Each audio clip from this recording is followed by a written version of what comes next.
আপনাকে ধরুন কেউ প্রশ্ন করলো যে পৃথিবীর মধ্যে সবথেকে নিকৃষ্ট, বেঈমান, অশিক্ষিত, গণ্ডমূর্খ দেশের নাম কি?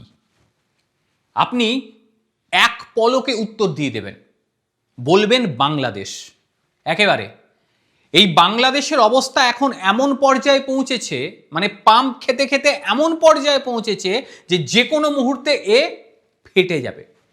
আর ফেটে যাওয়া মানে তার অস্তিত্ব পুরো মাত্রায় শেষ।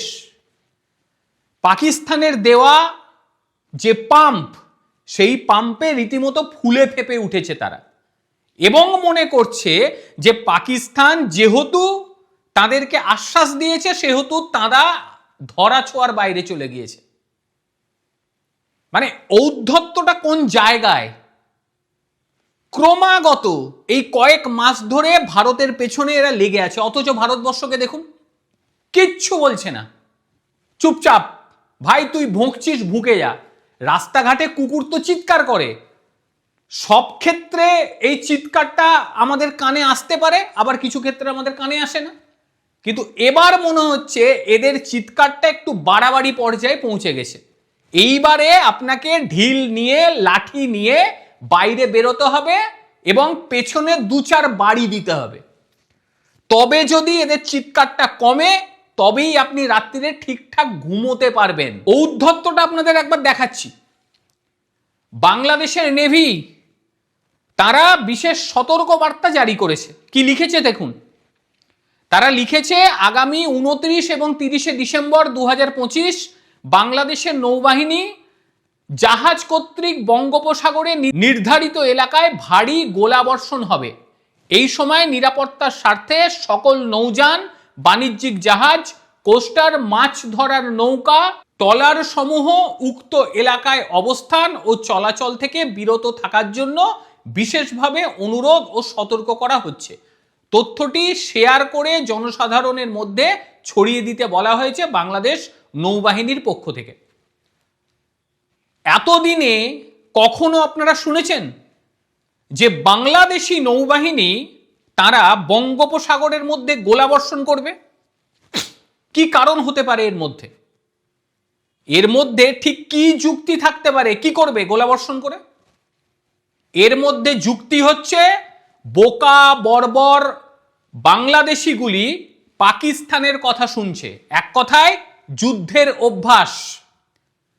পাকিস্তানগুলি তো বোকা বর্বর বটেই, তাদের বোধ বুদ্ধি দেখলেই আপনি বুঝে যাবেন যে এটা মানে এই রকম জানোয়ার প্রকৃতির কাজ পাকিস্তান করতে পারে।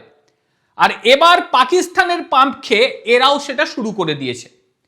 মানে এমন বোঝানোর চেষ্টা চলছে যে দেখো আমরাও রণহুঙ্কার দিতে পারি, আমাদের মধ্যে সেই সক্ষমতা রয়েছে যে তোমাদেরকে রণহুঙ্কার দিচ্ছি। এটাই হচ্ছে বিষয়। কিন্তু বাস্তব ক্ষেত্রে যদি আপনি দেখেন, এই বাংলাদেশিগুলির অবস্থা হয়ে গিয়েছে আ ব্যাল মুঝে মার, ঠিক এই রকম অবস্থা। কিচ্ছু নেই, ফুটো পকেট, ভিকমাঙ্গা, ভিখারি, কিচ্ছু নেই। অথচ এরা চ্যালেঞ্জ করতে যাচ্ছে ভারতকে। যদি ভারতবর্ষ কোনোভাবে চোখ নিয়ে তাকায়, এরা পালিয়ে বাঁচতে পারবে না।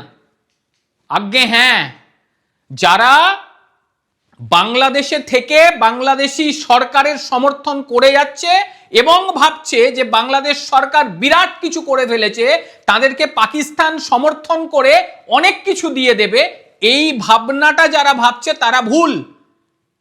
কারণ সামরিক শক্তিতে ভারতবর্ষ ঠিক কত নম্বরে আছে আমাকে বলতে হবে না, একটু গুগল করে দেখে নিন যে ভারতের শক্তিটা ঠিক কোন পর্যায়ে। এবারে শুধুমাত্র যদি নৌশক্তি বিচার করেন, সেই ক্ষেত্রে আমাদের ভারতবর্ষ বাংলাদেশ থেকে বহু বহু গুণ শক্তিশালী। ভারতীয় যে নৌবাহিনী মানে ইন্ডিয়ান নেভি, তাদেরকে বলা হয় ব্লু ওয়াটার নেভি। কেন বলা হয় বলুন তো? কারণটা হচ্ছে এরা শুধুমাত্র নিজেদের সীমানা পাহারা দেয় না, এরা গভীর সমুদ্রে গিয়ে আন্তর্জাতিক জলসীমার মধ্যে দীর্ঘক্ষণ ধরে অপারেশন চালাতে পারে, সেই সক্ষমতা ভারতীয় নেভির রয়েছে। এরা শুধুমাত্র যে ভারতের সীমানা পাহারা দেয় তা না, সোমালিয়ার জলদস্যুদেরও ঠেকায় আমাদের ভারতবর্ষ, যেটা বিশ্বের অন্যান্য দেশ সেই উপকারের কথা স্বীকার করে, কিন্তু এই অবৈধ জন্ম নেওয়া বাংলাদেশিগুলি এগুলো স্বীকার করবে না। তাদেরও বাঁচিয়েছিল ভারতবর্ষ, তাদেরও বাঁচিয়েছে।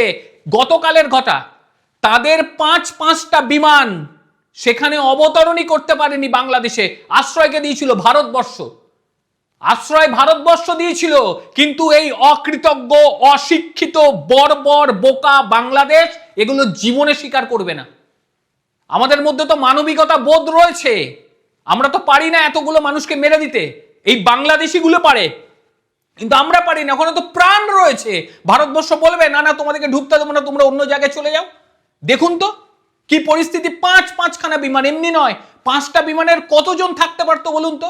এতগুলো প্রাণ ভারত শেষ হতে দেবে? হতে দেয়নি। কি বলবেন? তা সত্ত্বেও এরা ভারতের পেছনে লেগে আছে।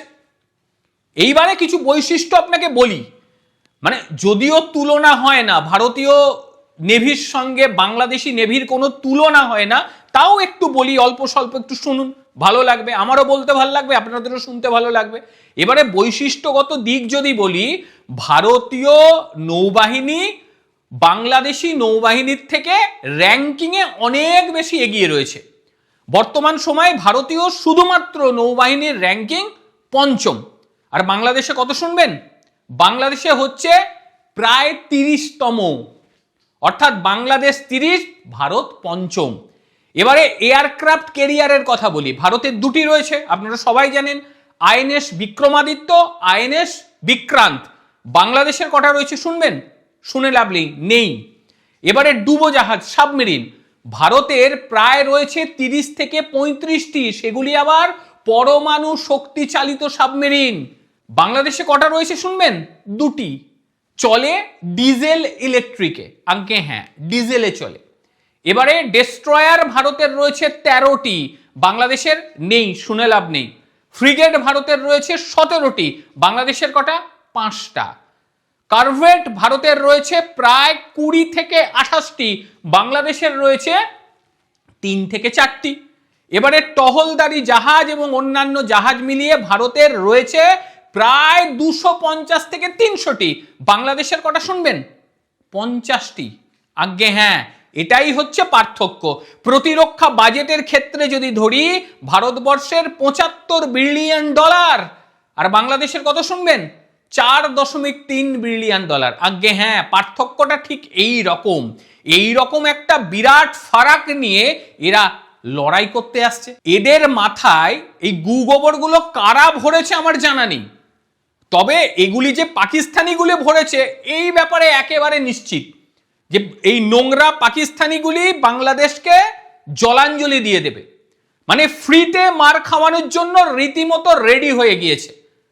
দীর্ঘ সময় ধরে ভারতের সমস্যা হচ্ছিল জায়গা নিয়ে, দীর্ঘ সময় ধরে এই কেটে দেবো, ওই কেটে দেবো, এসব চলছিল। পার্মানেন্টলি ভারত এবার জায়গা নেবে। আজ্ঞে হ্যাঁ, এই বিরক্ত করতে করতে এমন একটা পর্যায়ে আসবে যখন হাত উঠে যাবে, আর হাত উঠে যাওয়া মানে আপনি ভেবে নিন সেটা আর উঠবে না, কারণ সেই সক্ষমতা নেই। কত সহ্য হবে বলুন তো? আপনি চুপচাপ বসে আছেন, নিজের কাজ করছেন, আপনার কানের গোড়ায় কুকুরের মতন ভৌ ভৌ ভৌ ভৌ করে চলে যাচ্ছে, আপনি কত সহ্য করবেন? বিরক্ত হয়ে কোনো না কোনো সময় হাতটা তো চালাবেন, আর সেই হাত চালনটা হয়ে যাবে সাংঘাতিক, এবং এমন সাংঘাতিক হবে যে নিজের শরীরের এই অংশ কেটে পড়ে যাবে। বেশি দেরি নেই। এই কুকুরের মতন ভৌ ভৌ করে চিৎকার করাটা বন্ধ না করলে পরে বাংলাদেশের শিরে সংক্রান্তি কি যে হবে বোঝা বড় দায়। এখনো পর্যন্ত ভারতের তরফ থেকে স্পিক টু নট কিচ্ছু বলা হয়নি, ভাই যা করছিস কর, এখনো কানে লাগছে না। যদি কানে লাগলো সেদিনই কিন্তু বাংলাদেশের অন্ত্যেষ্টিক্রিয়া সম্পূর্ণ হয়ে যাবে। যাই হোক, কি বলবেন বাংলাদেশের নেভির এই ঔদ্ধত্য নিয়ে? ভারতের এবার অন্তত কিছু করা উচিত, কি মনে হয় আপনাদের বলুন তো? অবশ্যই আপনারা আপনাদের মতামত জানাবেন। প্রত্যেকে ভালো থাকবেন, সুস্থ থাকবেন। আবারও দেখা হবে অন্য কোনো দিন অন্য কোনো ভিডিওতে। ততক্ষণের জন্য নমস্কার, ভালো থাকবেন।